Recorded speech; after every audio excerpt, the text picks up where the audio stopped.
Have you ever really stopped to think about how that food you ate for lunch becomes the energy you're using, well, right now, to think, to move, to just be alive? Today, we're going to go deep inside your own cells and uncover this incredible microscopic process. It's fascinating stuff. Let's get into it. Okay, that sounds a little dramatic, I know, but chemically, it's pretty much true. At this very moment, your body is running a perfectly controlled burn.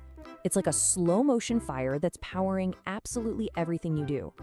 And here's the perfect way to picture it. Think about a marshmallow. If you stick it in a campfire, poof, all its energy is released in a big flash of heat and light.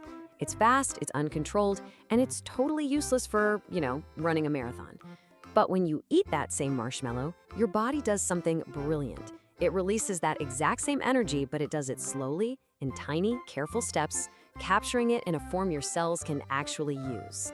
Now, this whole amazing process has a name: cellular respiration. And it's not one big explosion inside of you. No. It's more like trillions of tiny, perfectly managed explosions, all happening constantly, all designed to break down sugar and release that energy that's locked away in its chemical bonds. So, what does your body do with all that energy once it's captured? It stores it in this amazing little molecule called ATP. Honestly, the best way to think of ATP is like a tiny rechargeable battery. Your cells are essentially burning sugar to charge up millions and millions of these little batteries. And then, those batteries float around and power everything, from your muscles contracting to your brain firing off thoughts. This whole charging process happens in 3 big stages. First, there's the initial split. Then comes a stripping process. And finally, we get to the big payoff. So let's follow a single molecule of sugar on its incredible journey through your body. All right, we start with stage 1, which is called glycolysis. You can think of this as the quick and dirty first step. It's what gets the whole engine started. And what's really cool is where this happens. It's not in some specialized factory in the cell, it's just out in the general fluid, the cytoplasm. A single 6-carbon glucose molecule gets literally snapped into 2. Bam! Now you've got 2 smaller 3-carbon molecules called pyruvate. And here's the really crucial part. This step doesn't need any oxygen at all. It's anaerobic. But the energy you get from this first step, it's tiny. For all that work, the cell only makes a net profit of 2 of those little ATP batteries. It's a start, yeah, but it's nowhere near enough to power something as complex as you for very long. But that small, super fast, oxygen-free energy is actually incredibly useful. Think about it. This is exactly what powers a short, explosive burst of activity. Like when you sprint for the bus. That initial burst of speed you have before you even start breathing hard, that's glycolysis at work.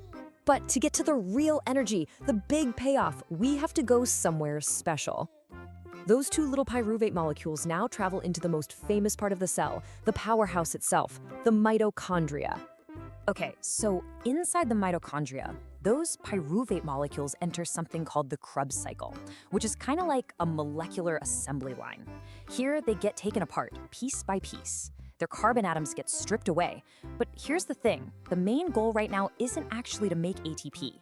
The real goal is to load up high-energy electrons onto these special carrier molecules. Think of them like little molecular dump trucks getting filled up with precious cargo. And here's an amazing direct connection to you, right now. You know those carbon atoms that get stripped away? They bond with oxygen and form carbon dioxide. Seriously, take a deep breath and exhale. The CO2 that you just breathed out, it came directly from this microscopic process happening in trillions of your cells. Wild, right? And now, it's time for the main event. All that prep work, all that splitting and stripping has led to this moment. All those fully loaded electron trucks are lined up, ready to deliver their cargo for the final stage. This is where we hit the energy jackpot. So this final stage, the electron transport chain, works just like a hydroelectric dam. First, the electron trucks arrive and unload their high-energy cargo. That energy is used to power these tiny pumps that move protons across a membrane, building up immense pressure, just like water building up behind a dam.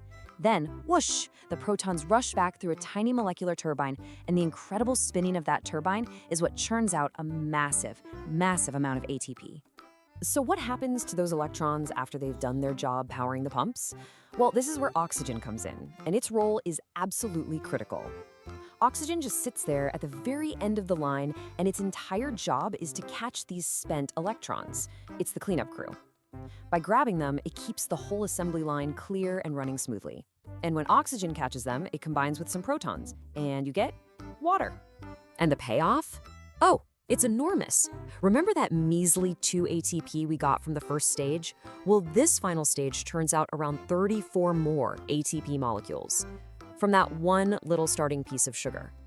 This, right here, is the reason we can be big, complex, active, thinking creatures. This is the whole ballgame. You know, understanding this whole process isn't just a neat science lesson. It's literally the science of life and death. So what happens when this beautiful, intricate molecular machinery breaks? Let's take a very real and pretty grim example. We've all heard that cyanide is one of the most lethal poisons out there. But why? What is it actually doing inside the body? Well, the answer lies right in stage 3.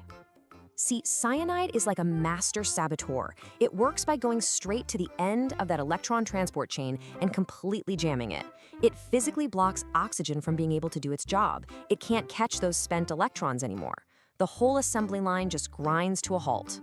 And the result is immediate and absolutely catastrophic. That biological dam gets clogged, the turbines stop spinning, and ATP production just plummets to zero. Your body can be full of sugar, full of oxygen, but the cells can't use any of it. They literally starve of energy and die within minutes. Which, of course, brings us right back to where we started. This whole complex, beautiful system is, at its very heart, a fire. You really are a combustion engine, and every single breath you take is just fanning the flames of trillions upon trillions of these microscopic fires, turning your food into the very energy of life itself. So the final thought I want to leave you with is this. If your body is this incredibly sophisticated combustion engine, so meticulously designed to create all this energy, what are you choosing to fuel it with?